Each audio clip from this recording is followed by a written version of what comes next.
In a recent interview, Zhilei Zhang stated that he does not believe Anthony Joshua will ever fight him.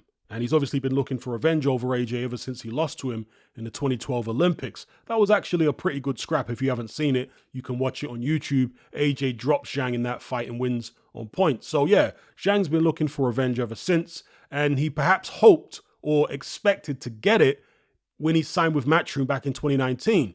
He kind of implied that Matchroom basically promised them the fight, but because it never materialized, he now implies that Matchroom were protecting AJ from him the whole time. And even after leaving Matchroom, he thinks that AJ himself is avoiding a rematch with Zhilei Zhang in the pro ranks. Now, if that was actually the case, I'd be the first one to say it, no problem whatsoever. But I cannot see any evidence for it. So I'll show you what I mean here. If we look at Zhilei Zhang's boxing record, his first fight with Matchroom was against Andre Rudenko. That was in November of 2019. Now, you guys may remember that at this time, AJ was gearing up to fight his rematch with Andy Ruiz. He'd lost to Ruiz in New York, and he rematched him in Saudi Arabia a month after Zhang fought Rudenko. So obviously there was no opportunity for AJ to fight Zhang there. He had a bigger fight on his hands in the rematch with Andy Ruiz. So AJ regains his title against Andy Ruiz, and then, well, we know what happened in 2020 to the world, right? This global shutdown, and we didn't know when boxing could resume again. So there was no real opportunity for AJ to fight Zhang then as, let's say, a voluntary defense. And then when things started to open up again, AJ had a mandatory due against Kubrat Pulev. And so that's what he did. He fought Kubrat Pulev in December of 2020. And then right after the Pulev fight, he was trying to set up an undisputed clash against Tyson Fury. And the negotiations dragged out for months and months and months. Tyson Fury kept assuring everybody, and his team did, that the Deontay Wilder arbitration wouldn't be an issue. But in the end, it was an issue. Wilder won the arbitration and Tyson Fury pulled out. It must have been in the second half of 2021. At which point AJ had another mandatory due against Alexander Usyk. So we're already up to September of 2021. And AJ really hasn't had an opportunity to fight Zhilei Zhang. And if you look at the guys Zhang was fighting at the time, they're not exactly the type of opponents that would make you feel that AJ is obligated to give Zhilei Zhang a title shot. Do you know what I mean? It's not like he was tearing through the top 10 or anything. There weren't that many people clamoring for an AJ Zhilei Zhang fight at that stage. And in fact, I don't even know where Zhang was ranked in the various sanctioning bodies. So no opportunity for AJ to fight Zhang up to September 2021. Then, of course, he loses to Usyk. There's the matter of Usyk trying to fight Tyson Fury after that.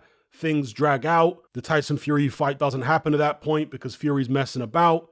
And then AJ goes ahead with the Usyk rematch. And that brings us on to August of 2022.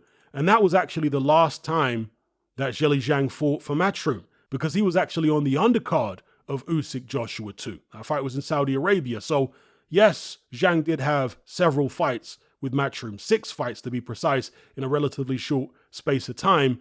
But within that period, AJ had his hands full with more important assignments. So I can't agree with Zhang that Matchroom protected AJ from him when he was signed to them. It just doesn't check out, that particular story. However, since that time, you could make an argument that AJ could have fought Zhang as, let's say, a comeback opponent after he lost to Alexander Usyk. But I don't particularly blame him for not doing that, because when you're rebuilding from losses, when your confidence is rock bottom, as AJ's was following the Usyk defeats, still with the demons from the Andy Ruiz fight as well, you can be forgiven for taking some easier contests, some lesser opposition. Lennox Lewis did it when he came back from defeat against Oliver McCall. Mike Tyson did it when he came back from defeat against Buster Douglas.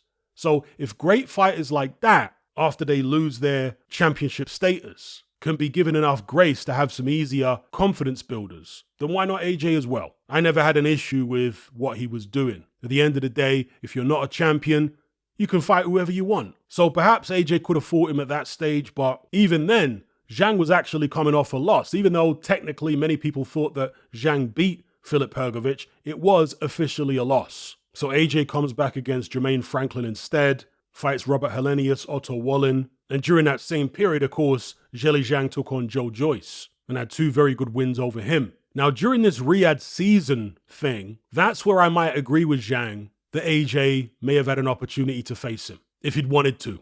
So let's say Zhang is tied up with the Joyce rematch that takes us into late 2023. But after that, after AJ had beaten Otto Wallin, he could have fought Zhilei Zhang instead of Ngannou maybe, right? Zhang fought Joseph Parker 2024 in March, the same card as AJ against Ngannou. You could have swapped those opponents around, but from a PR perspective, I understand why AJ fought Ngannou, because Ngannou had just given Tyson Fury all he could handle. And it served as a good confidence builder for AJ, because a lot of the public were kind of tricked into believing that Ngannou was a serious threat to Anthony Joshua. They didn't realize that the performance he put in against Tyson Fury had really flattered him, because Fury wasn't in any kind of shape. But still, if you want to be completely objective, maybe AJ could have fought Zhilei Zhang at this stage instead of Ngannou. And of course, he could have fought Zhilei Zhang instead of fighting Daniel Dubois. But I can't call that a duck. Reason being, Daniel Dubois was interim IBF heavyweight champion. And if AJ wants to get a title shot, then the quickest way to do it would be to fight Daniel Dubois, and so that's the road he decided to take. And Dubois is coming off good wins. He beat Jarrell Miller, he stopped Filip Hrgović,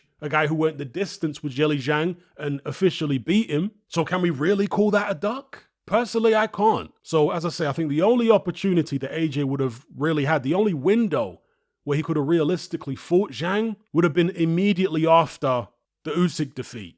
But I can't blame him for not fighting Zhang then.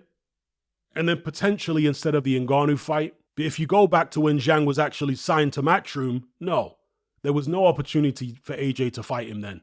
So that's my take on it. Give me your take in the comment section below. I appreciate the frustration that Zhilei Zhang feels. He wants that revenge, and he obviously wants the payday as well associated with fighting Anthony Joshua. But I don't think he's factoring in the unpredictability of heavyweight boxing.